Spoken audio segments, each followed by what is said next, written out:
बिहार में हो रहे 4 विधानसभा उपचुनाव अपने प्रारंभ में ही काफी रोचक हो गया है। इस चुनावी जंग में दलों की पहलवानों के उतरने के बाद चुनावी समीकरण एक दूसरे पर हावी होते दिखने लगे हैं। गठबंधन दलों के इस कांटे के संघर्ष में पीके फैक्टर एक तरह से निर्णायक होने जा रहा है। आपको बता दें कि बिहार में जिन 4 विधानसभा क्षेत्र में उपचुनाव होने हैं उनमें तरारी, रामगढ़, इमामगंज और बेलागंज विधानसभा क्षेत्र शामिल है। साल 2020 के चुनाव में तरारी से सुदामा प्रसाद, बेलागंज से सुरेंद्र यादव और रामगढ़ से सुधाकर सिंह तो इमामगंज से जीतन राम मांझी जीत हासिल किए थे। फिलहाल ये चारों चेहरे अब सांसद हैं। इनके सांसद बनने के बाद होने वाले विधानसभा उपचुनाव में इस बार प्रमुख दलों के उम्मीदवारों के चेहरे बदल गए। केवल रामगढ़ से बीजेपी ने अपने पुराने उम्मीदवार अशोक सिंह को खड़ा किया है। तरारी विधानसभा में मुख्य मुकाबला सीपीआई माले के राजू यादव और बीजेपी के विशाल प्रशांत और जनसुराज के उम्मीदवार किरण सिंह के बीच है।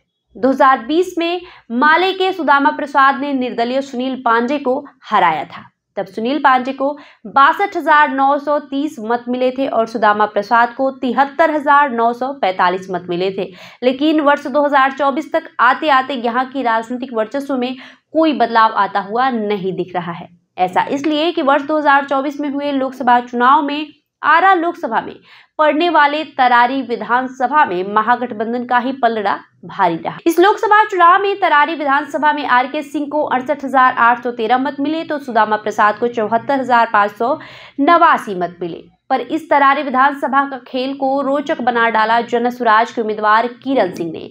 किरण सिंह एक सामाजिक कार्यकर्ता है और राजपूत जाति से है।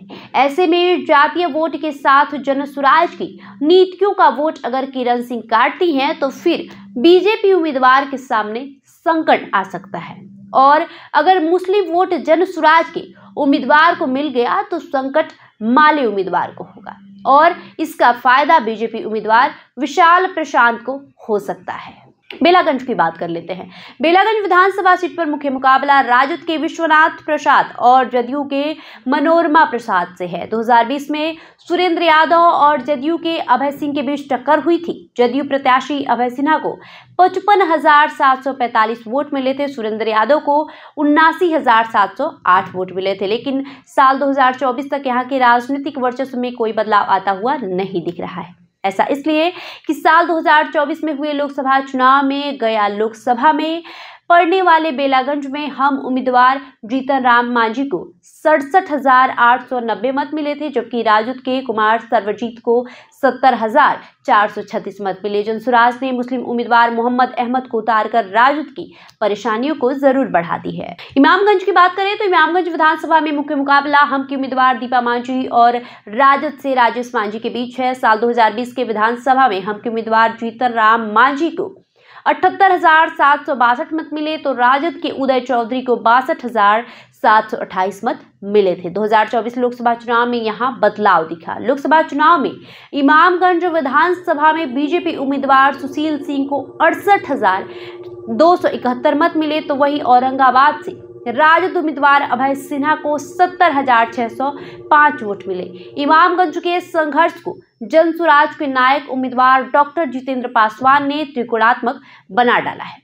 राजद और हिंदुस्तानी अवाम मोर्चा ने मांझी जाति से उम्मीदवार बनाया है। जनसुराज ने पासवान जाति से उम्मीदवार को उतारकर एनडीए की परेशानी को जरूर बढ़ा दी है। आखिर में बात कर लेते हैं रामगढ़ की। रामगढ़ विधानसभा में मुख्य मुकाबला राजद के अजीत सिंह और बीजेपी के अशोक सिंह से है। 2020 में राजद के सुधाकर सिंह ने बसपा उम्मीदवार अंबिका सिंह को हराया था। भाजपा के अशोक सिंह तीसरे नंबर पर रहे थे।